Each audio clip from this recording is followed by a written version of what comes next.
Desde la antigüedad, Jehová el Señor ha revelado a los hombres los acontecimientos futuros.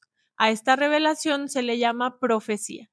Y entre todos los temas de ella encontramos el que es posiblemente el más importante. Este es la profecía acerca del Mesías.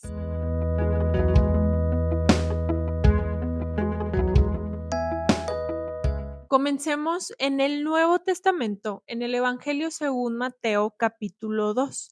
Este versículo nos habla después que el Señor como bebé regresó a la tierra de Israel desde Egipto con José y María. La escritura dice, y vino y habitó en la ciudad que se llama Nazaret, para que se cumpliese lo que fue dicho por los profetas, que habría de ser llamado Nazareno. Mateo no nos mencionó un profeta en específico. Él escribió lo que fue dicho por los profetas. Sin embargo, vayamos al libro del profeta Isaías, en que encontramos un punto muy interesante. Dice, saldrá una vara del tronco de Isaí y un vástago retoñará de sus raíces. En este versículo no encontramos la palabra nazareno ni tampoco nazaret, porque la clave está en el hebreo. La palabra hebrea para vástago, como la usó el profeta Isaías, es netzer, mientras que la palabra hebrea para Nazaret es Nazrat y para nazareno es Notzri. Ahora, Nazaret, Nazrat y por tanto Nazareno, Notzri, tienen su origen en la palabra netzer, la cual es su raíz etimológica. Por lo tanto, Mateo, como testigo de Jesucristo, consideró lo que el profeta Isaías escribió respecto del netzer, vástago de la raíz de Isaí, y lo identificó en Jesús de Nazaret. Lo identificó como Jesús Nazareno.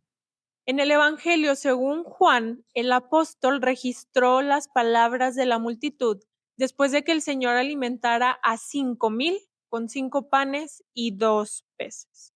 Dice la escritura, aquellos hombres entonces, viendo la señal que Jesús había hecho, dijeron, este verdaderamente es el profeta que había de venir al mundo.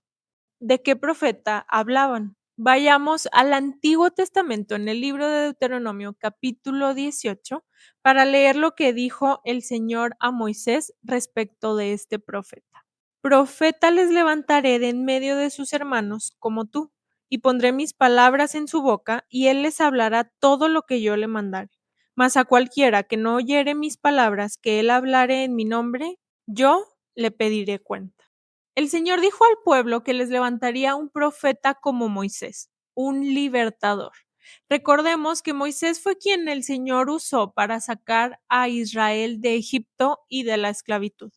De la misma manera, el Mesías es el libertador que sacó a su pueblo del mundo y de la esclavitud del diablo y del pecado. Además, Jehová dijo que este profeta hablaría las palabras que él le ha dado. De sí mismo, Jesucristo, en el Evangelio según Juan, dijo, porque yo no he hablado por mi propia cuenta. El Padre que me envió, él me dio mandamiento de lo que he de decir y de lo que he de hablar. Hablando del profeta que había de venir al mundo, el apóstol Pedro, en su segundo discurso registrado en el libro de los Hechos, predicó al pueblo. Así que arrepentíos y convertíos para que sean borrados vuestros pecados, para que vengan de la presencia del Señor tiempos de refrigerio, y Él envíe a Jesucristo, que os fue antes anunciado. El versículo 22 dice, porque Moisés dijo a los padres, el Señor vuestro Dios os levantará profeta de entre vuestros hermanos, como a mí. A él oiréis en todas las cosas que os hable, y toda alma que no oiga a aquel profeta será desarraigada del pueblo.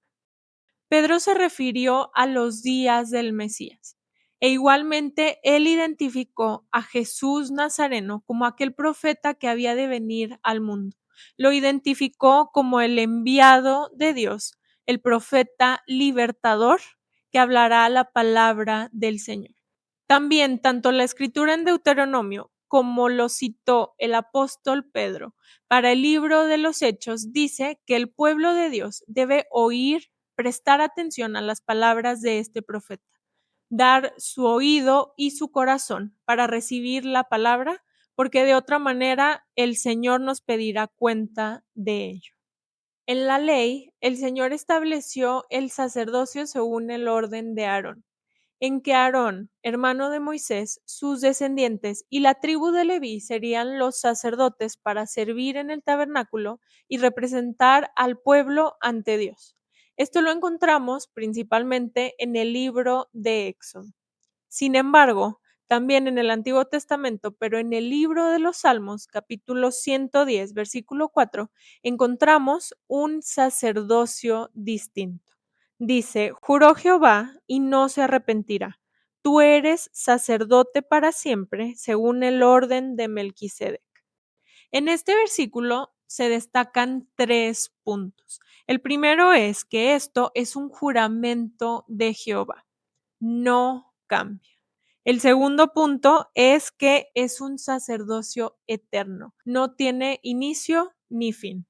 Y por último, dice que es un sacerdocio según el orden de Melquisedec. Ahora, Melquisedec es alguien muy interesante.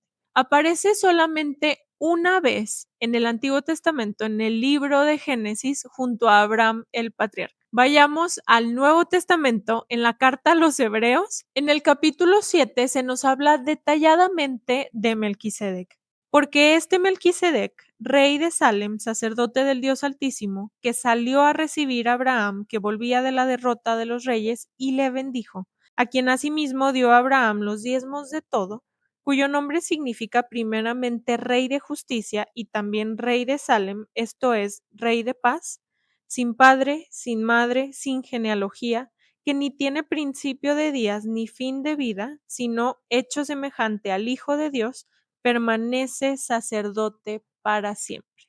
La Escritura nos habla en detalle de Melquisedec. Este nombre significa rey de justicia y nos dice que es sin padre, sin madre, sin genealogía.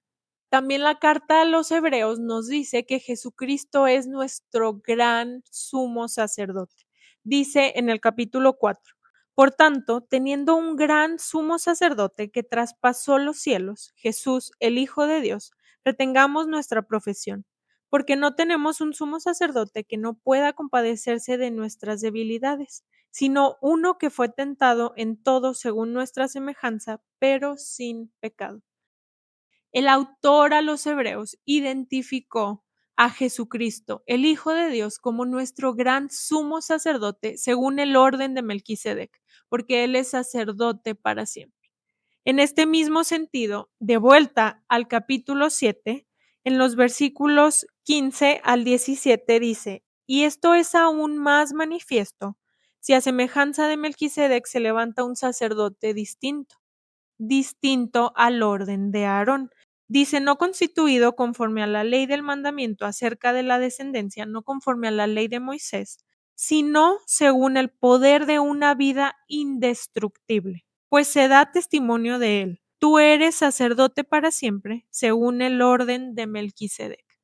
El sacerdocio de Jesucristo es según el poder de una vida indestructible. El Señor Jesucristo murió en la cruz una vez y resucitó al tercer día para vivir por siempre. Su vida es indestructible. De esta manera, Él cumplió la ley, nos dio una nueva esperanza, estableciendo un nuevo pacto en su sangre.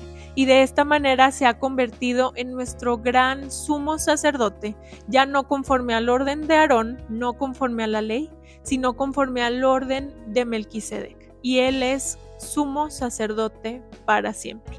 Si te gustó este video, dale like, suscríbete al canal, no olvides activar las notificaciones y nos veremos muy pronto en el siguiente. Adiós.